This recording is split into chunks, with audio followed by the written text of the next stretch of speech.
बेटी की इच्छाएं। 5 साल की बेटी बाजार में गोलगप्पे खाने के लिए मचल रही थी। तभी पापा ने गोलगप्पे वाले से पूछा, भैया गोलगप्पे कितने के हैं? तभी गोलगप्पे वाले ने जवाब दिया, बाबूजी 10 रुपए के 8 हैं। पापा हैरानी से देखने लगे क्योंकि पापा को मालूम नहीं था कि गोलगप्पे इतने महंगे हो गए हैं। जब वे खाया करते थे तब तो 1 रुपये में 10 मिला करते थे। तभी पापा ने जेब में हाथ डाला तो सिर्फ 15 रुपये ही बचे थे। बाकी रुपए घर की ज़रूरत का सामान लेने में खर्च हो गए थे। उनका गांव शहर से दूर था तो 10 रुपये तो बस किराए में ही लग जाने थे।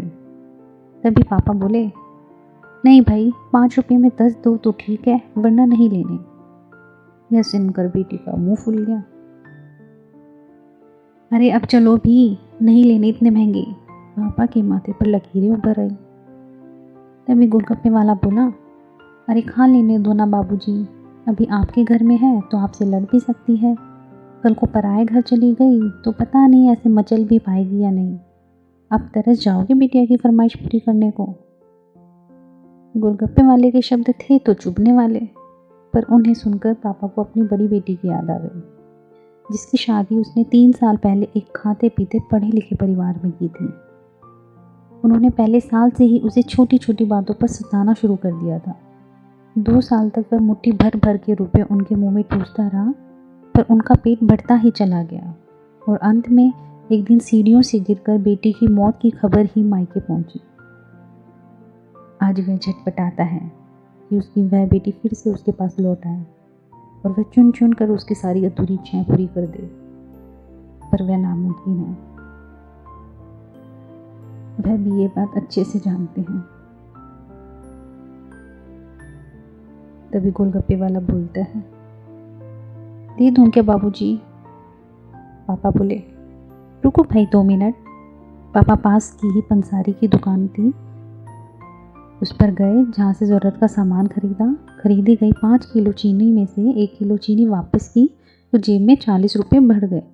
फिर ठेले पर आकर पापा ने डबडबाई आंखें पोंछते हुए कहा, अब खिला दे भाई। हाँ तीखा ज़रा कम डालना, मेरी बेटियाँ बहुत नाजुक है। सुनकर 5 वर्ष की गुड़िया जैसी बेटी की आंखों में चमक आ गई और पापा का हाथ कस कर पकड़ लिया। जब बेटी हमारे घर है, उनकी हर इच्छाएं ज़रूर पूरी करें, क्या पता आगे कोई इच्छा पूरी हो पाए या नहीं।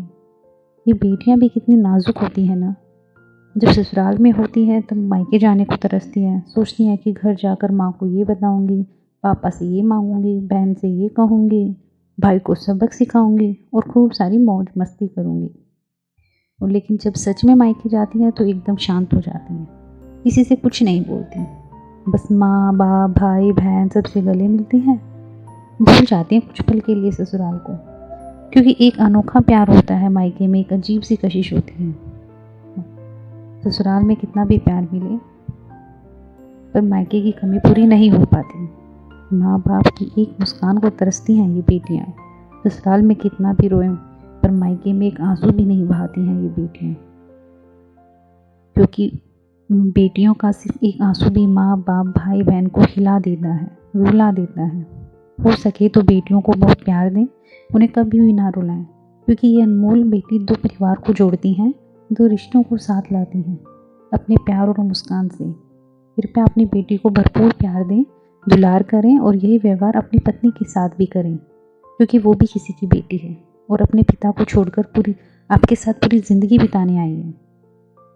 उसके पिता की सारी उम्मीदें सिर्फ और सिर्फ आपसे हैं।